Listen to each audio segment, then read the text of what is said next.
E aí galera, belezinha? Espero que esteja tudo bem com vocês por aí.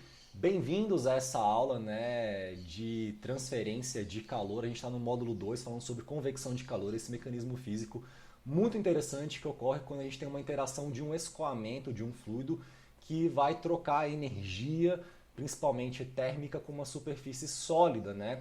E eu vim aqui construindo alguns entendimentos com vocês a respeito desse mecanismo físico, tentando chamar atenção para o fato de que prever quantidades de interesse de engenharia em convecção é muito complicado e geralmente a gente vai ter que pegar e ir abordando caso a caso, né? Então o que é que acontece assim? As aplicações de engenharia que demandam interação fluido-estrutura, né, para fins de troca de calor, elas vão estar sempre vinculadas a uma geometria sólida. Então, por exemplo, você vai ter, sei lá, uma placa plana aquecida que vai receber um escoamento horizontal de ar e esse cara vai trocar calor. Isso pode ser, sei lá, um modelo conceitual de um sistema de troca que pode ser, sei lá, utilizado num computador para você resfriar um processador. Você pode ter, sei lá, bancos de tubos, né, cilíndricos, no qual dentro está passando um fluido aquecido e aí você vai, sei lá, lançar um escoamento cruzado de ar para trocar calor entre esses dois fluidos sem mistura. Isso é um princípio básico do funcionamento de muitos trocadores de calor que são utilizados em várias aplicações práticas, assim, né? Eles estão estão presentes desde a sua geladeira, a parte de trás, até o seu ar-condicionado, que vai ter uma condensadora, uma evaporadora. Então, trocadores de calor que estão associados a esse princípio de interação de um fluido com bancos de feixes de tubos cilíndricos, né, em escoamento cruzado, é um tipo de aplicação de engenharia, então a gente vai ter correlações específicas para esse caso. E aí eu poderia assim falar sobre vários outros exemplos de geometrias, sei lá, interessantes para fins de aplicação prática de engenharia em problemas de troca de calor. Mas fato é que cada geometria ela vai estar associada às suas particularidades quando a gente for tentar buscar correlações para quantificar essas taxas de troca de calor entre o fluido e a parede.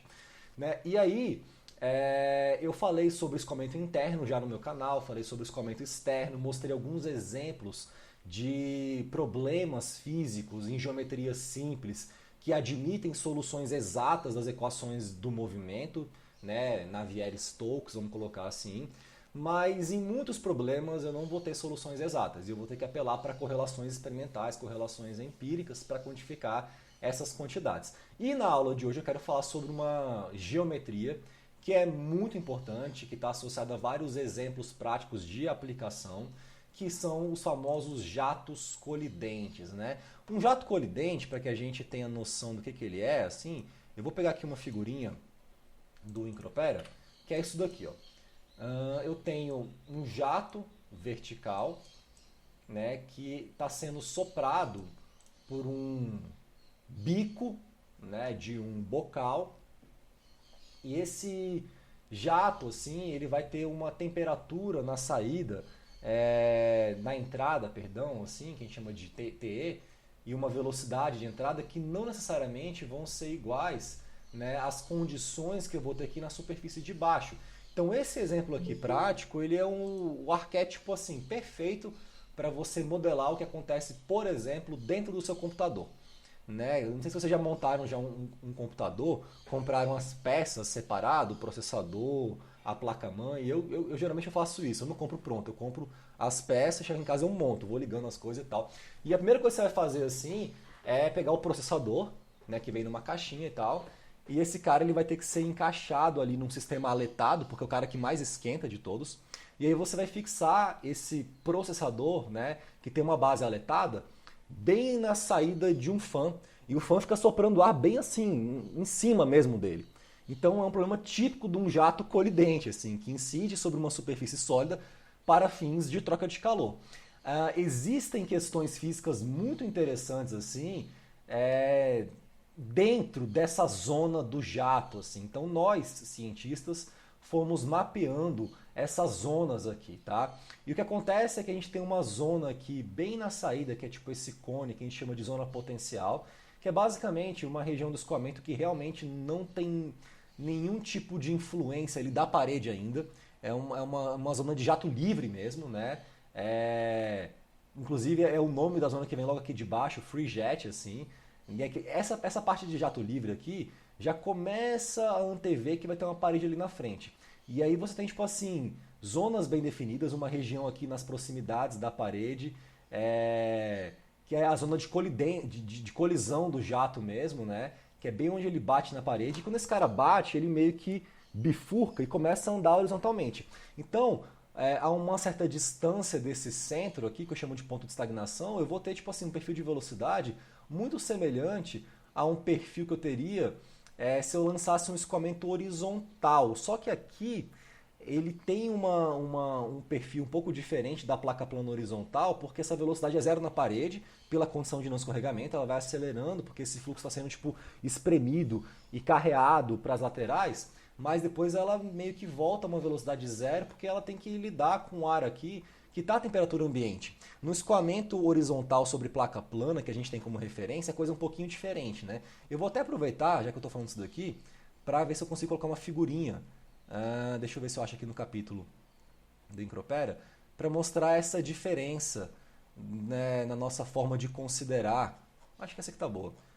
Esses dois tipos de escoamento, né? Então, se a gente tem, por exemplo, uma placa plana horizontal, eu teria uma coisa mais ou menos assim, ó. Vai ficar ruim a figura, a resolução, mas acho que dá para entender a ideia. Deixa eu colocar aqui, inclusive, um sinal grande para falar que esses caras são bem diferentes, assim.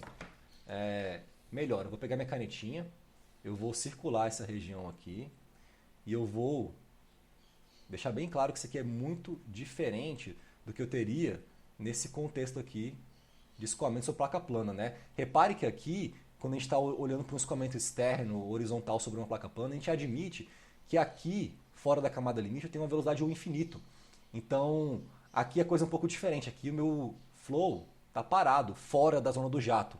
Então, esse perfil de velocidade, ele é tipo zero na parede, ele vai acelerando um pouquinho, né, conforme eu vou me distanciando da parede, porque tem fluido sendo carreado horizontalmente, aquele cara que bateu na placa e teve que desviar e percorrer um caminho horizontal, mas um pouquinho acima da parede, assim, ele meio que tem que recuperar uma velocidade nula, porque eu estou numa zona de estagnação aqui, né, de fluido ambiente. A temperatura tem infinito, concentração CA infinito e velocidade zero. Então esse cara é um pouquinho diferente da placa plana. Existem particularidades aqui que você vai ter que considerar quando for prever essa troca de calor, assim.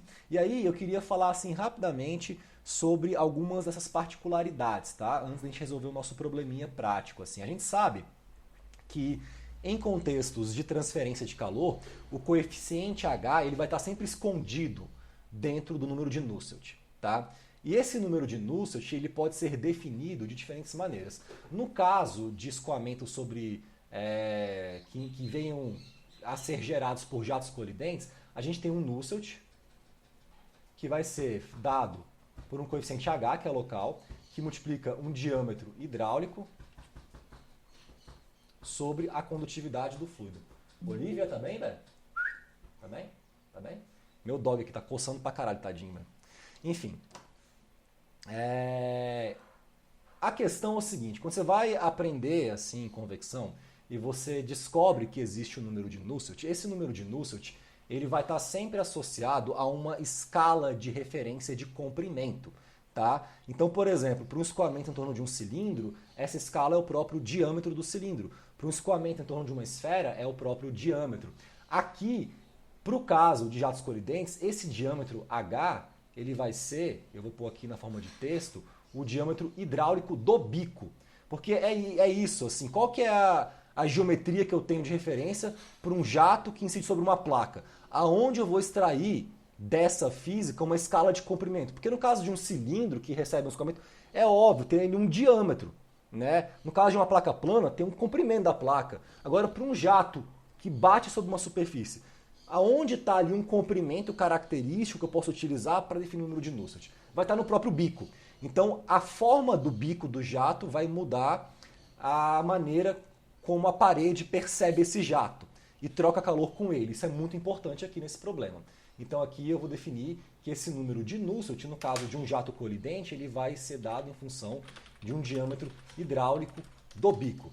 Na verdade, pessoal, assim, essa aula, o mais importante dela é fazer com que vocês percebam que para cada tipo de geometria eu vou ter assim especificidades da maneira de estimar essas quantidades, tá? Então é claro, não faria sentido nenhum eu falar em diâmetro hidráulico de bico de jato se eu não estivesse falando de jato, se fosse, sei lá, um escoamento sobre um banco de feixe de tubo. Então lá eu vou usar outras ideias, inspirações geométricas para definir, por exemplo, o próprio Nusselt. Lembrem-se, o H vai estar sempre escondido dentro do Nusselt. Esse diâmetro hidráulico do bico do jato, né, como que a gente define esse cara aqui? Ele vai ser dado pela seguinte relação, isso é uma coisa muito importante em engenharia, né, uma fórmula para o diâmetro hidráulico. Esse cara aqui, ele vai ser 4 vezes a área da seção transversal sobre o perímetro. Então esse cara aqui é o perímetro. Esse cara é a área da seção transversal. Eu nunca sei se é seção ou secção, velho. Eu sempre confundo. Talvez seja as duas coisas, sei lá. Esses dias eu descobri, velho, que você pode escrever 50 de duas formas diferentes, velho. Com QUE e com COE, 50. Né? E aí eu vi meu pai escrevendo 50, eu falei, pô, pai, você é analfabeto, velho, não sabe escrever, não? Ele falou, não, isso aqui pode ser assim e tal. E eu vi que, na verdade, era a forma mais comum nos anos 50, escrever 50, né? Em vez de 50.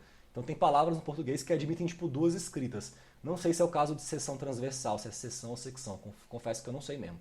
Tem essa dúvida. Mas, enfim, vamos dar aqui, então, alguns exemplos, né, do que seria esse cálculo do diâmetro hidráulico para diferentes tipos de bico. Então, imagina que você tem, sei lá, um bico redondo, que é um caso bem comum,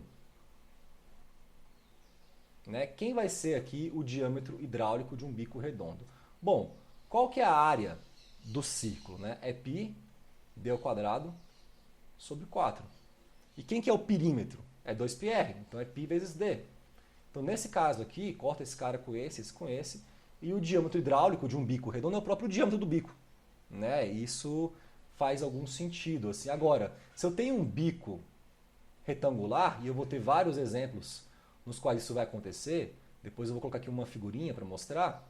Num bico retangular, imagina que eu tenho, sei lá, dimensões desse bico, deixa eu pôr de verde, para mudar um pouquinho a cor. Dimensões desse bico, assim, isso aqui é a saída.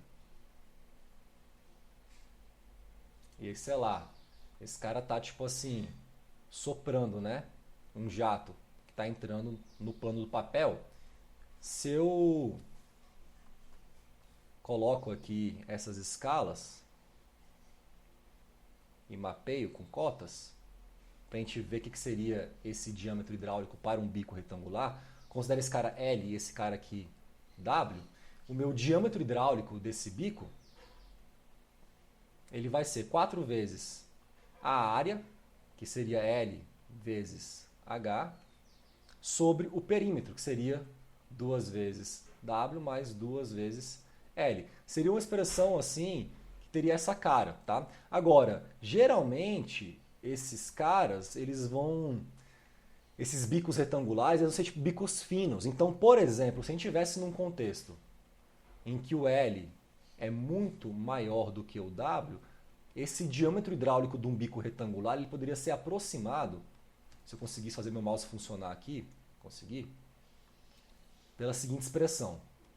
BH vai ser aproximadamente 4LW sobre, se L é muito maior do que W, no meu denominador esse cara é aproximadamente 2L.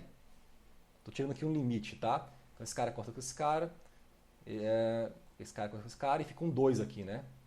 Então esse cara fica aproximadamente 2W, que é uma coisa que a gente usa muito para bicos retangulares finos. Então a primeira coisa para a gente estar aqui atento na questão da estimativa das taxas de troca de calor em problemas de jatos colidentes é que o diâmetro hidráulico vai ser o parâmetro geométrico de referência na expressão do número de Nusselt. Beleza, galera? Essa é uma questão. A outra questão que eu queria chamar a atenção para vocês é a seguinte. O H ele vai variar ao longo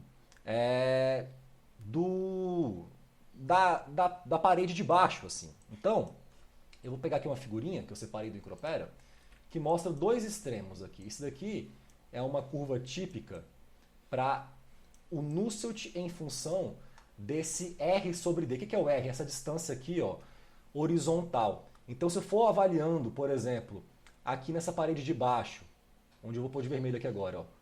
Estão vendo?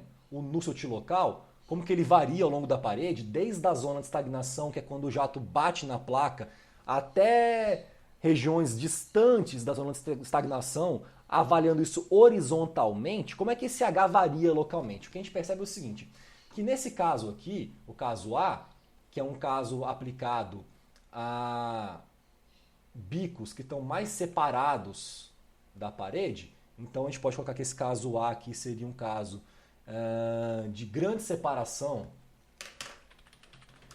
separações entre a saída do jato e a parede, enquanto esse caso B é um caso de separações menores. Olha que interessante isso, assim, como esse tipo de gráfico te revela muito da física daquele problema específico, né? Esse caso B eu estaria falando de pequenas separações entre a saída do jato e a parede. O que a gente observa aqui, primeiro é o seguinte, em ambos os casos, uma tendência da gente ter valores mais intensos de Nusselt bem em R igual a zero, ou seja, bem na zona de estagnação, o que faz sentido.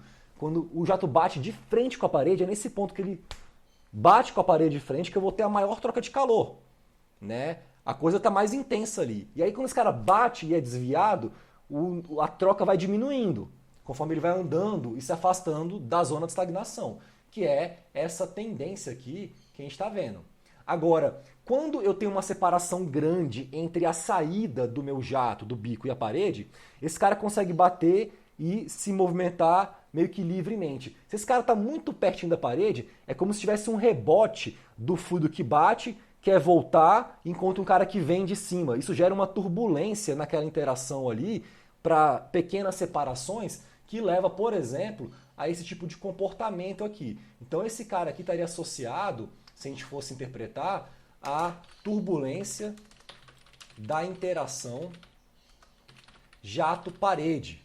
Então é aquele cara que bate, quer voltar, encontra já um jato vindo, porque a distância é muito pequena entre o bico do jato e a parede, você tem uma oscilação ali no número de Nusselt. Ou seja, esse gráfico é só para mostrar para vocês que esse coeficiente de transferência de calor por convecção, o H, ele vai variando ao longo da parede.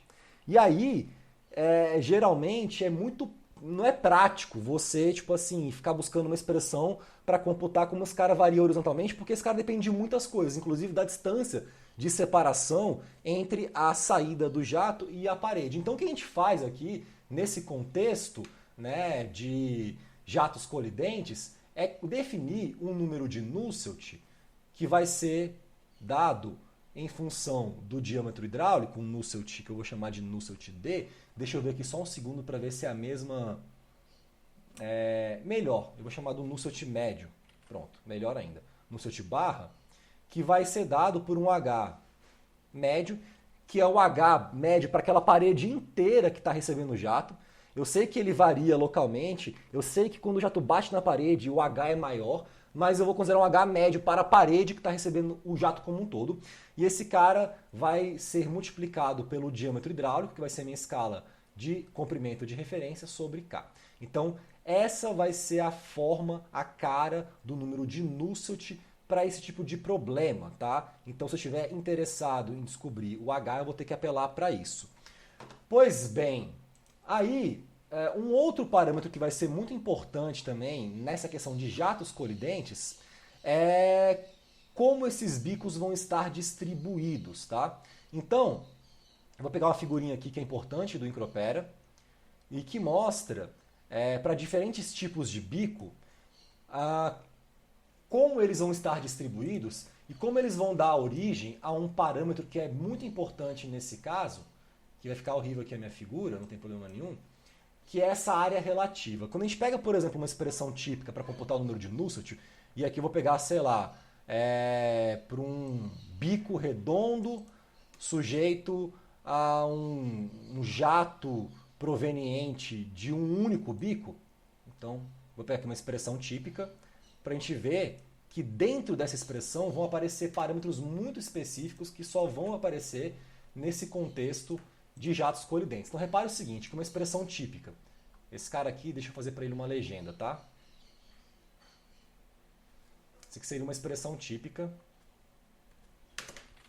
Expressão empírica típica para computação do número de Nusselt global, médio, sei lá, para o problema de um jato colidente que incide sobre uma parede sólida proveniente de um único bico redondo. Deixa eu fazer um negócio aqui rapidinho. Deixa eu ver se eu consigo pegar essa figura e colocar ela com melhor resolução, fazendo uma ampliação aqui do meu caderno. Talvez eu consiga pegar uma figura mais grandinha assim. Deixa eu ver se vai ficar melhor aqui. Bem melhor. Yes. Agora temos resolução. Então você repara o seguinte, velho, que aqui existe um parâmetro assim que entra nessa análise, que é o tal do AR. Repara que aqui, ó, deixa eu circular esse cara pra gente chamar a atenção. Existe esse AR. O que esse cara é? Porque aqui, quando eu olho para essa expressão, tem o prano, que eu já sei o que é, tem o Reynolds, que eu já sei o que é, mas tem um AR, que é uma coisa que não aparece nas correlações que eu vi antes. Esse AR é uma área relativa que tenta dar para você uma informação sobre como esses bicos vão estar ali distribuídos. Então, por exemplo, ele é assim definido, deixa eu ver se eu pego aqui no meu caderno, tem alguma palavra para esse cara. Basicamente ele vai ser a área do bico dividido por uma área de uma célula, que é a célula onde esse cara está inserido. Então, por exemplo, para um único bico redondo, eu não tenho outros bicos, tem só um aqui, seria a figura A, um único bico redondo, né? A área dele vai ser π vezes d, vai ser π d a quarta sobre 4, e aí eu vou considerar que para uma distância r aqui, né, no qual esse cara vai estar inserido, eu vou ter uma outra área ali vinculada a área de um círculo maior de raio Rzinho, onde esse cara vai estar preso. Então, para um único bico redondo, a expressão que eu vou ter para esse AR vai ser esse cara aqui, por definição. Se eu tivesse, sei lá, 4 bicos num arranjo como esse, com um espaçamento S entre os bicos, aí a área do bico continuaria sendo π vezes d ao quadrado sobre 4, mas a célula teria a área S ao quadrado. Então, nesse cara aqui, por exemplo, né, se a gente fosse computar, deixa eu pegar uma setinha aqui e puxar. Foda-se, eu vou passar por cima daquela ali mesmo. Né? A área do bico seria π d ao quadrado sobre 4, e a área da célula seria S ao quadrado. Então esse πd quadrado sobre 4s quadrado vai ser, perdão, a área do bico vai ser isso, para ficar melhor.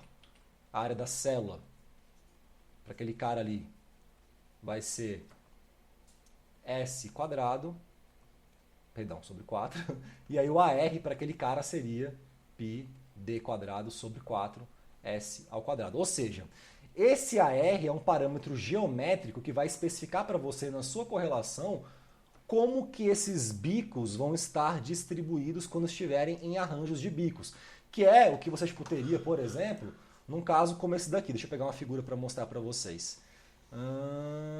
Tá para cima. Eu estou aqui primeiro assim chamando a atenção para as particularidades que eu vou ter nessa questão de jatos colidentes. O que seria um problema de vários bicos? Seria isso. Ó. Eu tenho aqui, sei lá, vários bocais diferentes, né, soprando aqui um jato quente ou frio numa placa plana. Isso aqui pode ser um problema, sei lá, de secagem de grãos, pode ser um problema, enfim, de tratamento térmico numa chapa de aço que vai sofrer um processo ali de aquecimento gradual ou de resfriamento gradual, enfim. Isso acontece em vários exemplos de aplicação prática de engenharia, principalmente industriais, assim.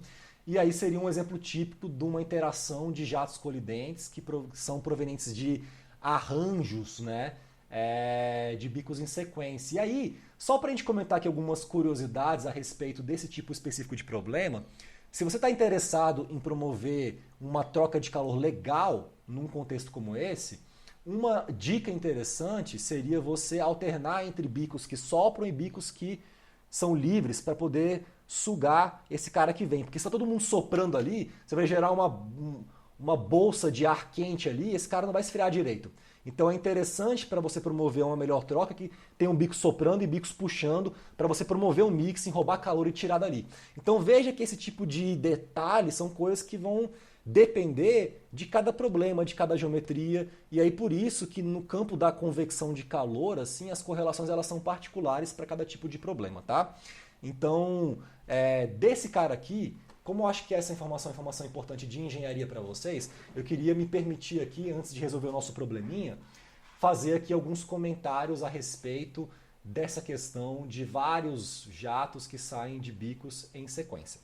Então aqui farei alguns tópicos aqui, né? Esse aqui é um problema típico de interação. Entre jatos, né? E aí a gente pode observar isso aqui, que aqueles jatos que descem e não podem subir pela entrada no eixo Z, eles acabam ficando presos, né? Isso gera uma estagnação no espaçamento entre o jato e a parede, né? Então, seria interessante nesse caso, por exemplo, alternar o nosso arranjo entre bicos livres para a fuga ascendente, é isso? Dos fluxos de calor e massa trocados entre o fluido e a parede. Então, a gente tem bicos livres para fuga e bicos que sopram.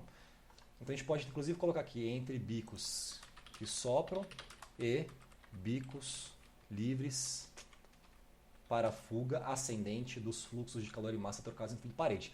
Então só algumas recomendações de engenharia, já que estamos aqui falando sobre esse problema. Bom, para que a coisa não fique muito abstrata, vamos partir então para a solução de um problema prático. Assim, eu estava aqui agora mais assim chamando a atenção para as particularidades desse tipo de geometria específica. Vamos agora tentar resolver alguns probleminhas que vão exigir que a gente faça uma pesquisa das correlações de convecção. O Michel fez uma pergunta no chat, né? Pelos gráficos de Nusselt, a integral da curva aparenta que um sistema turbulento troca mais calor do que... É verdade, é isso mesmo, Michel. Né? Um sistema turbulento ele troca mais calor, veja. E é exatamente isso, né? Enquanto num caso não turbulento esse cara vai sempre diminuindo, quando você tem um contexto turbulento, você tem um pico aqui que sobe ele um pouquinho mais. Então essa área aqui fica um pouco maior. Essa é uma tendência. Agora é claro que assim, tendências não são regras fixas e imutáveis no campo da convecção. A gente pode também, às vezes, querendo promover mais turbulência, aproximar demais o jato da parede e a gente forma ali um bolsão de ar quente que não consegue trocar muito calor também. Então deve ter uma distância ótima aí nessa separação, mas sim, a turbulência tipicamente está associada a aumentos nas taxas de troca de calor entre fluido e parede. Então, o engenheiro que está dimensionando, projetando sistemas de troca de calor, ele pode se valer dessa informação para tentar de alguma maneira perturbar aquele fluxo ali, promover mais mixing e maximizar essas taxas de troca, tá? Depois, eu posso um dia, de repente, preparar uma aula só de aplicação de engenharia, em que eu posso citar vários exemplos de técnicas que a gente usa, por exemplo, para tentar promover esse tipo de otimização em sistemas que trocam calor, fluido, parede. Bom, vamos então aqui agora resolver um probleminha. Que sede, velho. Eu vou começar com um problema mais simples e depois, se der tempo, agora são 10h44, talvez dê, eu tento resolver um que é um pouquinho mais complicadinho. Apesar de que aqui, na verdade, vocês vão ver que assim, não tem muita complicação na forma de resolver isso. É mais treino, para você meio que aprender como é que usa essa correlação e tal. E aí, assim, Isso vale para a maioria dos problemas de convecção, galera. Então eu vou fazer, inclusive, aumentar aqui o meu zoom para poder fazer meu desenho aqui com mais precisão, para a gente colocar aqui o nosso exemplo, tá? Então vamos pôr a letra 12 mesmo, azul. Vamos colocar aqui exemplo, que é um problema de um transistor circular resfriado por um jato de bico único arredondado. Então vamos desenhar aqui o nosso esquema. Deixa eu pegar a minha canetinha. Melhor, vamos colocar... tá bom aqui mesmo. Shift Ctrl L, eu descobri que isso aqui agora habilita a minha régua. Bom, vou tentar aqui desenhar então esse cara assim. Vai ser difícil, mas a gente faz um esforço. Vou pôr aqui de rosa. Então tem um bico. Já ficou horrível. Tá bom, tá ótimo. Assim, um bico redondo. Esse cara vai soprar ar num transistor circular. Então esse cara vai estar tipo, bem isolado, esse transistor. Vou tentar desenhar ele aqui bonitinho. Escrever aqui dentro, transistor.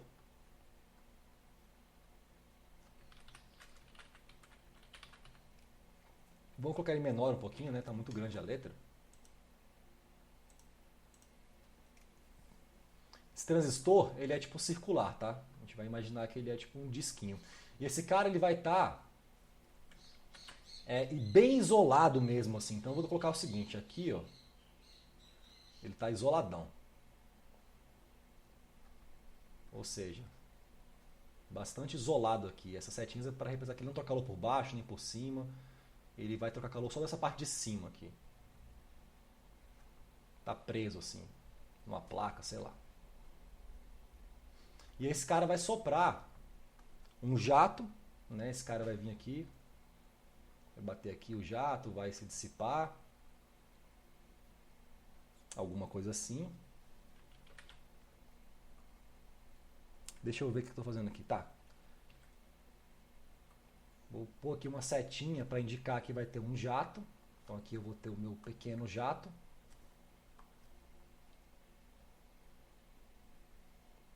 Eu estou pensando assim, se eu escrevo jato, não precisa não, tá? Porque eu vou precisar pôr umas cotas aqui.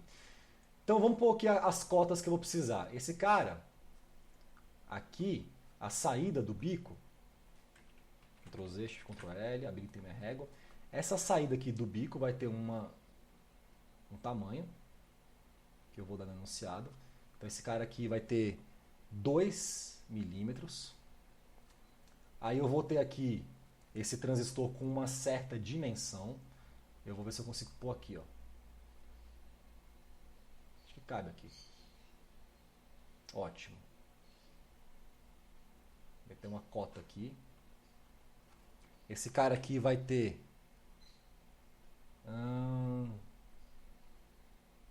10 milímetros. Eu estou vendo onde que eu vou escrever. Vou pôr aqui atrás. Ó. 10 milímetros. Beleza.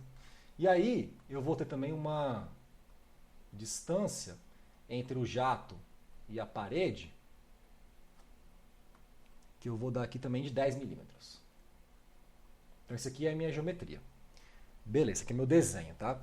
Então vamos dar aqui os dados assim desse problema para a gente poder enunciar e buscar uma solução. Então, dados do problema. É um transistor circular com um raio de 5 milímetros, tem um diâmetrozinho de 10.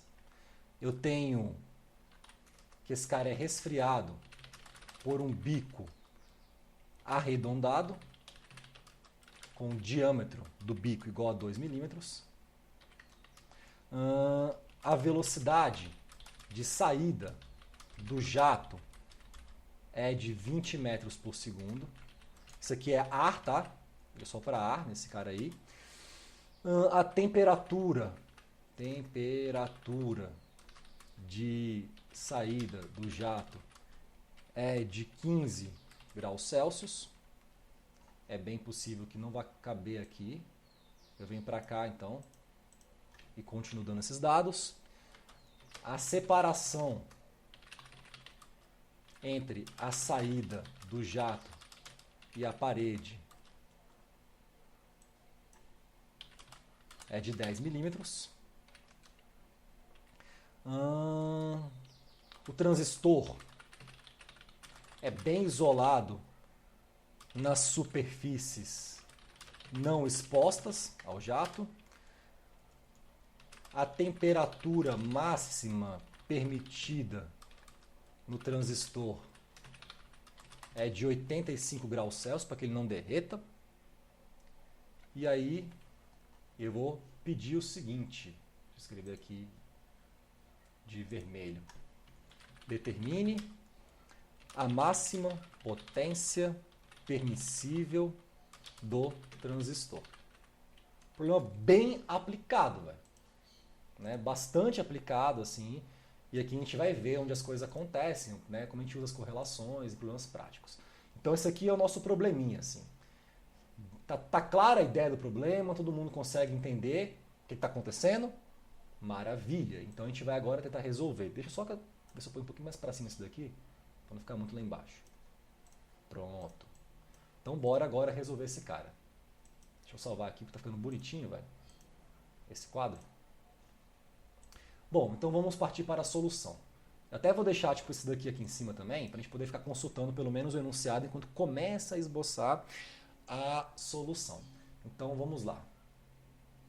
Eu acho que essa maneira é a maneira mais legal de aprender correlação de convecção. Dá um problema, bora resolver, que aí você contextualiza a física e tal. Agora, eu não queria começar assim com vocês já, eu queria justificar antes por que a gente usa Nusselt, Reynolds, porque esses caras não são aleatórios, não são arbitrários, eles vêm das equações que governam o movimento do fluido, o campo de temperatura, tem uma coisa tão profunda e bonita por trás da justificativa que leva a gente a ter que esconder o H dentro do Nusselt nas correlações de convecção, que eu acho que seria um crime com vocês eu não falar sobre isso antes, tá? Então eu fiquei viajando um tempão nas aulas anteriores, falando de equação do movimento, equação de Prandtl, camada limite, adimensionalização, forma funcional, para que vocês pudessem ser convencidos de que faz sentido usar Nusselt. Porque veja, eu pego uma única expressão para Nusselt em função de Reynolds e Prandtl, para jatos de bicos arredondados, isso vale para qualquer bico do planeta, assim. Pode ser pequeno, pode ser grande, pode ser soprando ar, pode ser soprando água, pode ser... não importa, né? Porque essa física ela está sendo especificada para a gente através de equações matemáticas que não dependem de dimensão de nada, de tamanho. É tudo adimensional, então é meio que universal isso, sabe? Por isso que eu acho que é importante falar bastante sobre isso antes de chegando no exercício. Então vamos para a solução aqui. Solução. Vamos pôr aqui com uma letrinha um pouco maior. Solução. E aí, se você está em casa, por exemplo, né, tentando buscar uma solução para esse problema, tem que fazer isso. Bom, se eu fosse um aluno, né, desse tipo de matéria, TCM, Transcal, sei lá, se eu fosse um aluno e tivesse que resolver esse problema, vendo ele pela primeira vez na minha vida, o que eu faria, velho? Eu ia pegar e abrir o livro. É isso que eu ia fazer. Falar, cara, alguém já escreveu um livro sobre isso, eu vou lá ver de qual é que é esse livro aí. E vou buscar alguma correlação nesse livro que valha para o meu caso específico. Então eu vou estar aqui no capítulo 7 do Encropera, jatos colidentes, né, Empying Jets, e aí, bom, ia passar rapidamente aqui, tá, esse cara fala da física, aqui tem um monte de jatos, não é o meu caso, tem um único jato, tá, descobri que esse cara aqui é um parâmetro importante, descobri que o H varia, tá, e aí, eu quero uma correlação pro meu caso. Ah, opa, descobri aqui, ó, round nozzles, então bicos retangulares. E aí, né, tendo pesquisado dados de várias fontes, o Martin recomenda a seguinte correlação para um único bico redondo. É o meu caso, eu tenho um bico redondo, né, um só. Então essa vai ser a correlação. Véio. Vou pegar esse daqui, copiar, eu vou colar aqui, e aí eu vejo, pô, tem um AR aqui, tem um G, velho. G é uma função de AR, então cadê essa função G? Ah, tá aqui, pode crer. G em função de AR é isso daqui. Beleza, copiar. Já descobri, então, o mapa da mina. G. E quem que é o AR para esse caso? Aí você vai vir aqui e você vai ver que o AR, né, isso aqui é para um array, não é o nosso caso, assim, é para um só. O AR para um caso desse é esse daqui, ó.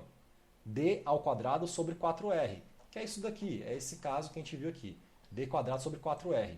Isso aqui é a expressão para essa área relativa bico-célula, que vai entrar nas correlações de convecção para a quantificação de Nusselt em problemas de jatos colidentes, e para o nosso caso, para um único bico redondo, é esse cara. Então agora eu tenho que dar um jeito de usar essas informações para quantificar as coisas. Agora veja, antes de sair calculando Nusselt, pegando a expressão, vamos ver o que eu perguntei. Determine a máxima potência permissível do transistor. Aonde que vai aparecer potência aqui, meu amigo? Aonde vai aparecer isso daqui? Né? Porque essa é uma dúvida relevante. A potência aqui, eu vou assumir que ela vai estar relacionada à própria troca de calor, porque esse cara vai esquentar por efeito Joule, e eu vou assumir que a quantidade de energia dissipada por efeito Joule, que vem na forma de potência elétrica em watts, ela vai ser totalmente convertida em calor. É claro que, assim, no caso real, sei lá, não necessariamente 100% daquela potência vai ser convertida em calor, mas eu garanto que para esse tipo de problema de aquecimento de transistor em circuito vai ser a grande maioria, tá? Então aqui eu vou assumir, velho, que a potência que ele vai consumir é igual à taxa de troca de calor que o meio vai ter que roubar desse cara, para manter ele operando nessa temperatura máxima permissível. Então eu vou começar o problema falando o seguinte. Essa potência aqui vai ser igual a H, a área da superfície, que multiplica um ΔT. Eu vou aplicar aqui a lei do resfriamento de Newton para esse problema. Tá? Então aqui eu tenho um cara que vem a 15 graus, eu tenho uma superfície que não pode passar de 85, a área, né, do transistor, da superfície dele, bom, é π vezes R ao quadrado, o raio do transistor é 5 milímetros, então 0,005 ao quadrado, beleza? E a única coisa que eu não tenho aqui é o H. Se eu descubro o H, eu descubro a potência, que é o que eu perguntei. Então eu tenho que descobrir o H, e o H vai estar escondido dentro das correlações de convecção. Então aqui eu já vou, inclusive, aproveitar e substituir valores para ter uma expressão para essa potência em função do H. Esse cara vai ser 5,5 vezes 10 a menos 3 H barra. Esse aqui vai ser a potência que esse cara vai demandar. Então, para eu descobrir essa potência, que é o que eu estou perguntando no enunciado, eu tenho que saber o H. O H ele vai estar escondido dentro do Nusselt. O Nusselt barra vai ser esse H barra que eu tenho que descobrir, que multiplica o diâmetro hidráulico, no caso de um bico redondo é o próprio diâmetro, a gente já viu isso aqui já, sobre K. Então, eu tenho que descobrir esse cara aqui para quantificar o H. E esse cara aqui depende dessa correlação aqui. Então, a primeira coisa que eu vou fazer nesse problema aqui é colocar... Deixa eu ver como é que eu coloquei na minha solução aqui, velho. Deixa eu ver o que eu quantifiquei aqui. Tá. Eu escrevi a minha expressão da seguinte maneira, já para ficar claro, porque essa área relativa bico-célula, ela vai depender, no nosso problema, de quantidades que vão aparecer aqui, né? Tipo, esses 10 milímetros do transistor, esses 10 milímetros da separação, esses 2 milímetros, né, que eu vou ter de diâmetro da saída do jato. Eu vou dar letras para esses caras aqui, tá? Então, no nosso problema, deixa eu pegar inclusive isso daqui e copiar e colar aqui embaixo para deixar o negócio mais organizadinho, porque aonde você vai se perder aqui é na hora de calcular esses caras aqui. Você vai confundir as variáveis, assim, provavelmente, tá? Porque tem muita variável para quantificar. Então, para a gente não confundir aqui as coisas, eu vou fazer o seguinte. Eu vou chamar essa separação aqui de H. Esse cara aqui eu vou chamar de D maiúsculo. Beleza? E essa metade aqui da separação do transistor, essa distânciazinha aqui, eu vou chamar de R minúsculo. Pronto. E aí, a minha expressão que eu tenho que quantificar né, ela envolve você calcular um G, que é a função de AR e de H sobre D. O nosso AR aqui nesse caso, quem seria esse cara? Ele vai ser o diâmetro do bico ao quadrado sobre 4 vezes esse Rzinho aqui ao quadrado. Agora, a expressão que eu vou ter para o G é essa expressão aqui, ó, que eu vou circular. Opa. Foi mal. E aqui, velho, você repara que todo lugar que aparece o AR, ele aparece elevado a meio, né? AR elevado a meio e tal. Então eu já vou quantificar aqui logo esse AR elevado a meio, para a gente simplificar e deixar a coisa mais clean.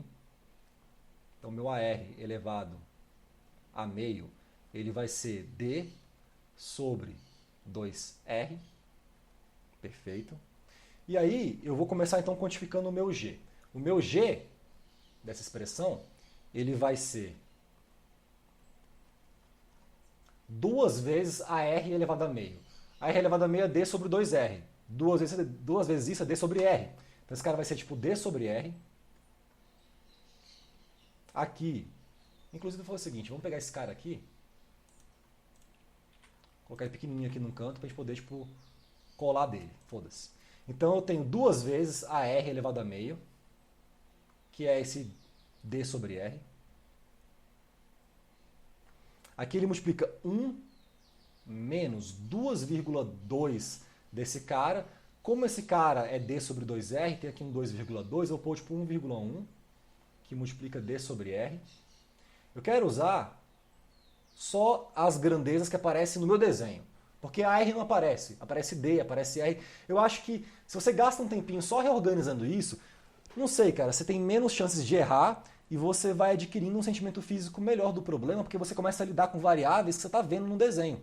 D, R, H. Agora, AR, uma área relativa bico-célula, isso é uma coisa tão particular, tão específica dessa galera que trabalha com esse tipo de problema, que você perde de vista, né, essa física.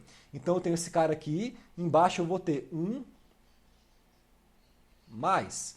Aí eu tenho 0,2 aqui, que multiplica H sobre D menos 6 vezes AR elevado a 1 meio. AR elevado a 1 meio é D sobre 2R. Então eu vou pôr aqui mais 0,1. Já vou cortar esse 0,2 com aquele meio, que aparece embaixo do AR elevado a meio, que multiplica H sobre D, beleza? Menos 6. E aqui, que multiplica D sobre R. Pronto. Então isso daqui é a minha fórmula para o G. O que eu tenho aqui de dados? D sobre R, no nosso problema, é 2 sobre 5, que é 0,4. E H sobre D é 10, que é a distância, sobre 2, que é esse diâmetro da saída do bico, que é 5. Então, repare que esse G depende só de D sobre R e de H sobre D. Beleza? E eu sei quantos esses caras valem. Então daqui eu calculo um G que vai valer para o meu problema 0,233. Beleza? Então temos aqui um G. Maravilha. Vou salvar porque vai que acaba a energia, vai que eu perco essa aula aí. Tá tão bonitinho esse quadro, tá parecendo até um quadro de verdade de aula, né, de engenharia, véio. Tem desenho, tem continha, tem textinho, tá bacana. Então vamos continuar aqui, velho. Bom, agora para eu terminar a minha quantificação, eu vou ter, velho, que calcular isso daqui, ó. Deixa eu circular. Cadê minha caneta? Achei. Eu vou ter que quantificar isso daqui, ó. O G já foi. Falta esse cara. Esse cara aqui, eu vou chamar de um F. Tá? Que é a função de Reynolds. Só pra gente calcular esses caras assim, tipo, separadinho, para não errar conta, assim, né? E pra gente poder ter certeza do que a gente está fazendo. Essa função F de Reynolds, já vou pôr aqui as expressões, vai ser então 2 vezes o número de Reynolds elevado a 1 meio, que multiplica 1 mais 0,005 Reynolds elevado a 0,55. Eu acho horrível, cara, essas expressões assim, velho, de convecção. Eu acho elas feias, assim, saca? Acho que tem zero elegância, velho. Né? Você imagina, velho, 1 mais 0,005 Reynolds elevado a 0,55, tudo isso elevado ao meio. Assim, é tão feio, né? Mais fita, né, os dados experimentais. Então aqui eu vou precisar estimar o número de Reynolds. E como é que é o Reynolds para esse caso aqui? O Reynolds ele é uma velocidade que multiplica uma escala de comprimento que divide uma viscosidade cinemática. Qual seria para vocês a velocidade significativa, representativa desse problema aqui, galera? Por intuição. Qual vocês usariam para calcular o Reynolds?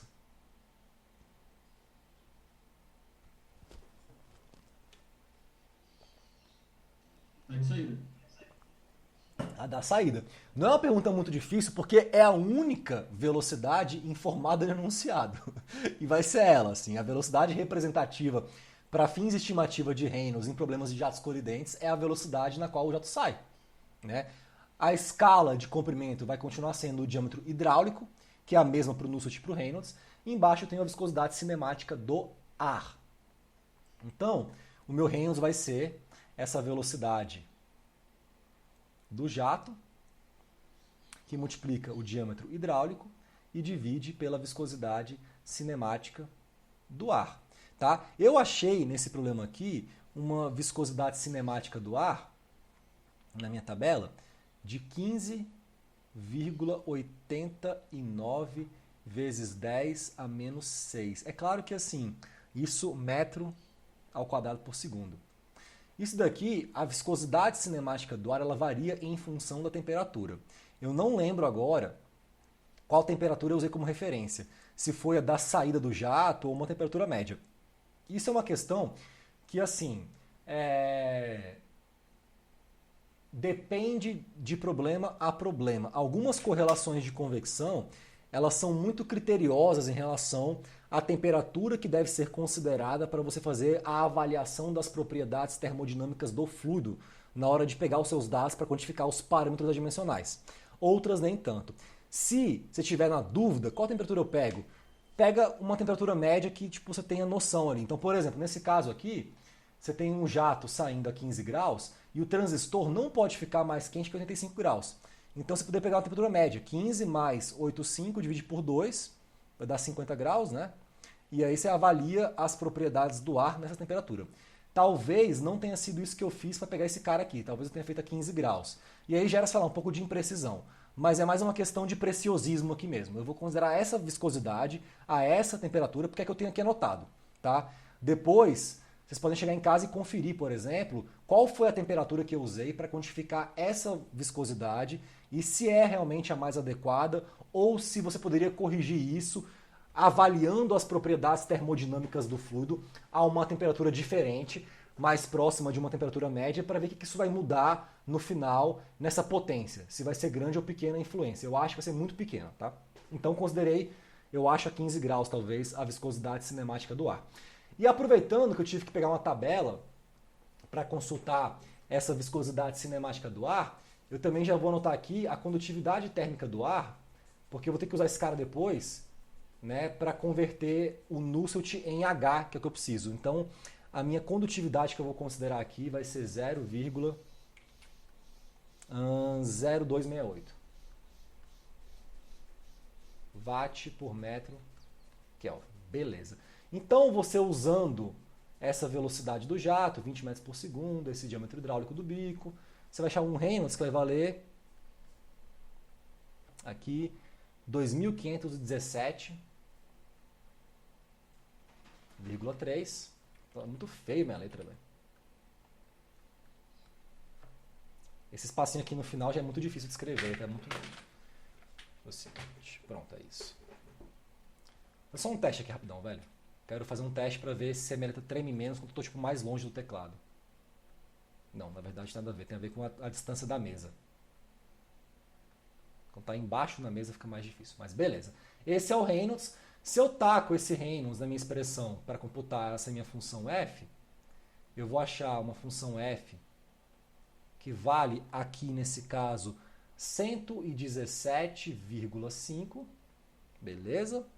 E aí, velho, tendo F, tendo G, também preciso do Prandtl, né? O Prandtl aqui que eu vou considerar para o ar vai ser 0,707. Peguei isso de uma tabela. E aí eu vou achar um Nusselt H, usando a expressão do Martin, aquela correlação, que vai valer 23,66. Com o Nusselt eu vou calcular um H. O meu H, eu já vi aqui da minha expressão, né, que define Nusselt, né, ele vai ser K vezes Nusselt sobre D. Então esse cara vai ser igual a K sobre D vezes Nusselt. Tenho todos esses dados. Vou achar um H barra que vale aqui 317,14 watt por metro quadrado Kelvin. E com H eu vou achar a minha potência. Eu tenho aqui 5,5 vezes 10 a menos 3H. Já tinha feito esse cálculo antes, usando a lei do resfriamento de Newton, as áreas e temperaturas. Finalmente a minha potência vai ser de 1,74 watts. Baixinha, baixinha, baixinha. E é muito pequena mesmo. Olha as escalas envolvidas aqui, galera. Isso aqui é um negócio tipo micro. Isso aqui é microtransferência de calor. Tem 2 milímetros, velho. A saída desse jato. Deixa eu pegar aqui uma régua para tentar ver o que seria isso aqui perto de mim. Cadê minhas réguas, velho? Tá aqui embaixo. Cara, 2 milímetros, velho. É muito pouco. Cadê aqui? Aqui. É um migué, velho. Tipo... É esse espaço entre as minhas unhas aqui, ó. É o tamanho do bico do jato, sabe? Então é um problema que envolve coisas pequenas. O transistor é desse tamanho aqui, ó. Então é claro, a potência que eu vou consumir para um cara que nem tem área de troca para trocar tem que ser muito baixa. Veja, esse cara recebe menos de 2 watts e chega a quase 90 graus de temperatura. Isso porque ele está recebendo um escoamento que está soprando na boca dele a 20 metros por segundo, que não é pouca coisa não, velho. Né? É 72 km por hora sendo soprados por um bico de 2 milímetros num transistor de 1 centímetro, recebendo uma potência de 1 watt e pouco e chegando a quase 90 graus. Veja, é um problema muito simples, bem de engenharia, mas te dá muitas informações assim sobre como as coisas funcionam, né? Assim, na realidade prática ali desse problema de troca, tá? São 11, 12. Eu acho que eu consigo resolver mais um probleminha aqui hoje também. Vou tentar. Resolver um outro problema que é um pouco mais complicado, um pouco mais interessante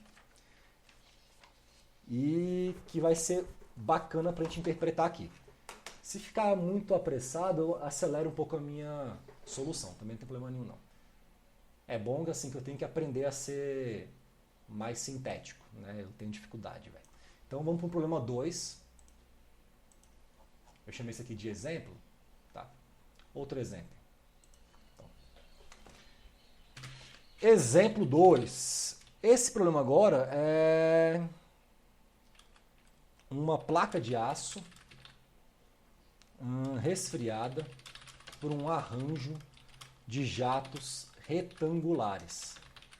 Então agora não é um bico único, são vários bicos retangulares num arranjo, num array, num vetor, numa distribuição ali geométrica, que vão ser utilizados para resfriar uma placa de aço. Isso aqui, velho, tem aplicações principalmente nesse campo de tratamento térmico de material. Né? Vocês já fizeram alguma matéria vinculada ou fazem a metalurgia de materiais assim ou não?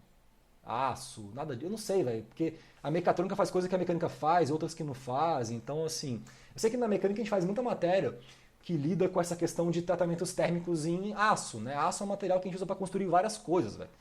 E existem vários tipos de aço com diferentes tipos de características metalúrgicas, físicas. E uma maneira que você tem assim de tentar tipo moldar mais ou menos as propriedades mecânicas de um material é, quando esse cara é uma liga de ferro-carbono, que a gente chama de aço, é através de tratamentos térmicos. Então, quando você tipo, funde o ferro com carbono, assim, nas proporções que você vai ter, então o aço 1020 é 0,2% de carbono no ferro, 1040 0,4, enfim. A denominação do aço está associada à quantidade de carbono com ferro. Esses caras são fundidos, aquecidos e depois eles são resfriados. Dependendo de como você resfria o aço, quando você fabrica ele vai ficar mais duro, menos duro. Então, processos de resfriamento muito rápidos, né, eles levam a um aumento de dureza no aço. E tem 3 tipos, basicamente, de processos de tratamento térmico em aços. A têmpera, que é esse resfriamento muito bruto. Você pegar assim, um metal quente, meter na água, fez uma têmpera ali. Pode inclusive trincar o material, se for muito rápido isso daí, tá?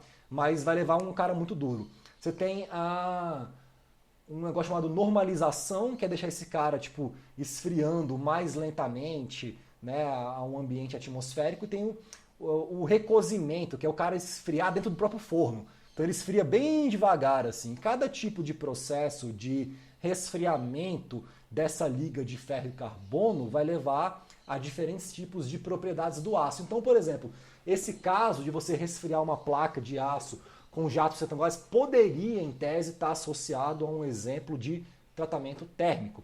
Então vamos dar aqui alguns dados do problema para a gente poder esboçar aqui uma tentativa de solução, tá?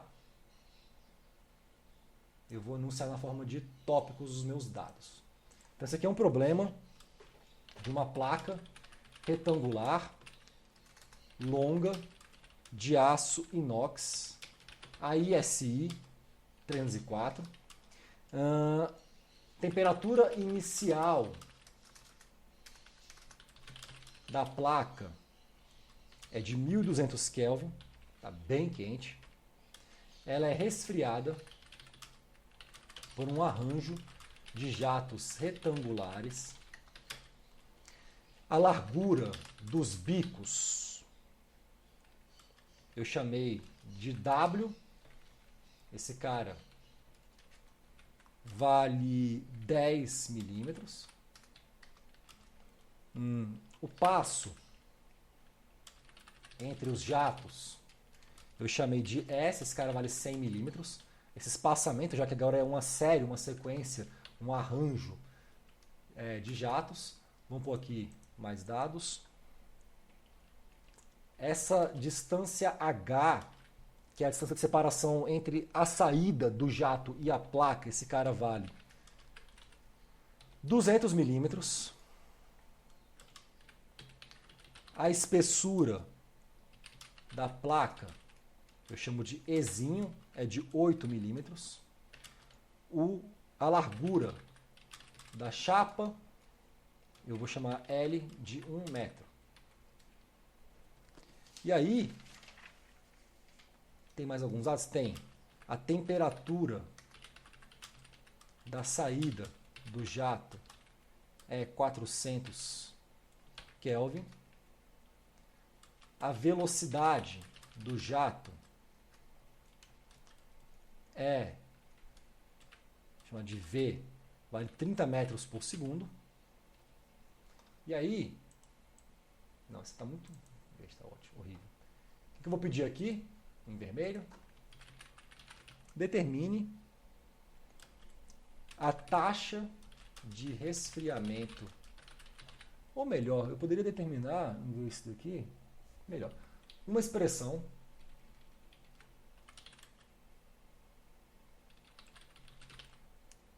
TI menos T infinito. O que é o TI? Inicial, perfeito. Uma expressão para representar a variação da temperatura da superfície da placa ao longo do tempo. Então, o legal desse problema é que esse cara vai começar a demandar o uso de conhecimentos que não necessariamente vão estar no capítulo 7. Né? Eu vou começar agora a usar coisas que eu já falei antes, vinculadas, misturadas ao capítulo 7, para a gente poder resolver um problema prático. Assim, tá? Então a primeira coisa que eu queria chamar a atenção com vocês é o seguinte: se eu quero representar como a temperatura varia ao longo do tempo, eu tenho que estar num problema transiente. Então, para isso, né, eu vou usar aqui uma expressão que já apareceu nesse curso antes, chamado Método da capacitância concentrada. A gente vai lembrar disso, né? Que a gente tinha uma metodologia para prever como as coisas esfriam ou esquentam ao longo do tempo. Então eu vou usar capacitância concentrada. Só que um dos parâmetros que entra na capacitância concentrada para você estimar a temperatura em função do tempo é o H. E o H eu anudei aqui. Eu vou descobrir o H para usar ele numa expressão da capacitância concentrada para estimar a temperatura em função do tempo. Então essa expressão que eu tinha era o seguinte, velho, se eu fosse usar uma fórmula desse cara. T em função do tempo, de acordo com essa fórmula, é a temperatura inicial menos a temperatura do infinito, que multiplicava, perdão, melhor ainda, esse cara vem aqui depois. Pronto, esse cara era o próprio T infinito, mais TI menos T infinito, que multiplicava a exponencial de menos H barra vezes a área da superfície do corpo que vai esfriar sobre ρ do sólido, por ρs do sólido, vezes o volume do sólido, vezes o calor específico, a pressão constante do sólido. Eu estou pondo aqui do sólido porque vocês não podem confundir com ar, tá? É o ρ do cobre, da chapa, de aço, é o CP da chapa, não é do ar ali, tá? Deixa eu só ver aqui uma coisa. Beleza, isso mesmo, tá. Isso daqui multiplicava, vamos apagar isso daqui, tá muito grande, o tempo. Então, exponencial decrescente no tempo. Essa é a minha expressão. Agora, repara o seguinte, quem que é a área da superfície da placa? Eu vou desenhar aqui a placa de aço, tá? Pra gente deixar uma coisa bem clara, assim. O que eu estou chamando de comprimento, espessura? Um pouquinho de cinza. Então, eu tenho aqui minha placa.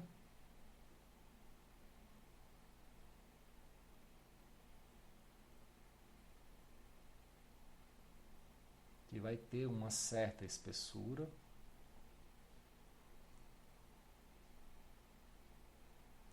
E aí, esse cara aqui, eu estou chamando de Ezinho, que é a espessura da placa. Esse cara aqui, eu estou chamando, sei lá, de L, que é o comprimento.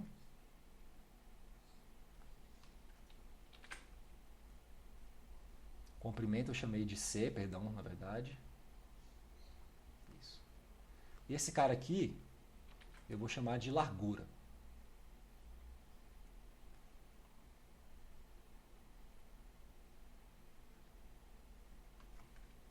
Isso aqui seria a largura. Então a minha área da superfície seria L vezes C. O meu volume do sólido vai ser L vezes C vezes a espessura. Então essa razão que aparece aqui, AS, sobre o volume do sólido, vai ser simplesmente 1 sobre E. Então eu vou reescrever aqui já a minha expressão para a temperatura em função do tempo em termos da espessura logo. Então T em função de T vai ser a temperatura do infinito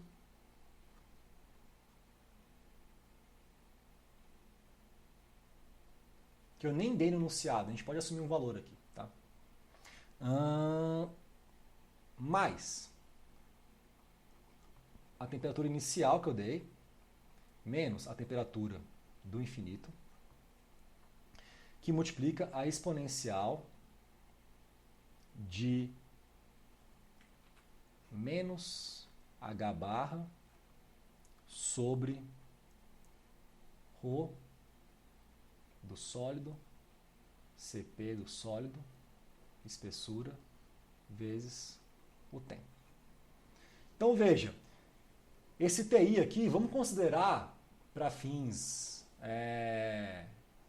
de solução do problema, como sendo, deixa eu ver, eu tenho a do jato de saída, eu tenho a inicial da placa, o infinito Vamos considerar, deixa eu só ver uma coisa rapidinho aqui, o que eu considerei. Ou se eu usei esse cara mesmo. Nusselt, Reynolds, Ni... Perfeito, tá. Vamos considerar aqui que esse T infinito tá, sei lá, é uma temperatura média.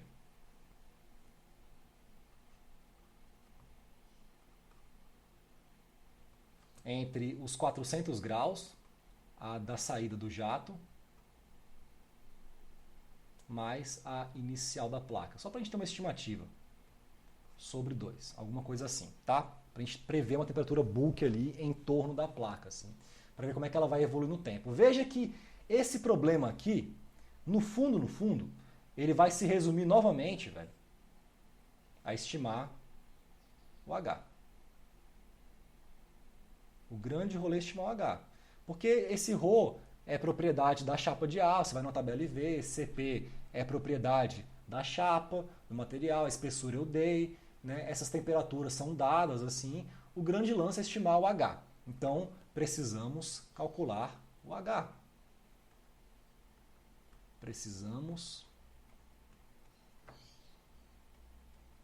estimar H barra. Esse é o cara a ser estimado. Aí, o que você faria num problema como esse? Nossa, eu tenho jatos retangulares, eu tenho que buscar uma expressão Nusselt para esse contexto. Então a gente vem aqui de novo no Micropera e a gente começa a ler um pouquinho as coisas desse capítulo 7 e a gente vai ver o seguinte, velho. Aqui tem for an array of slot nozzles, então para um arranjo, né, de bocais retangulares, a expressão recomendada é essa daqui, ó.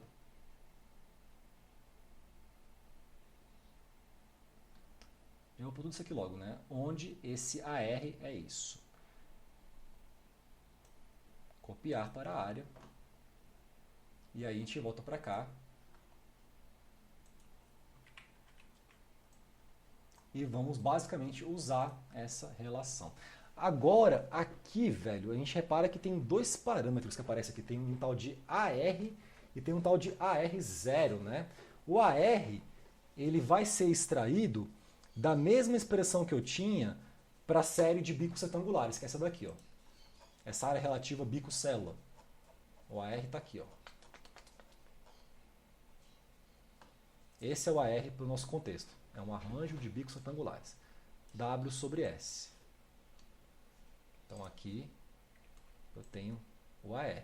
E tem um tal de AR0, que é um outro parâmetro que é válido, que só aparece nesse tipo de problema. Eu sinto um pouco, cara, que essas coisas aí são meio que correções que os caras vão propondo, saca?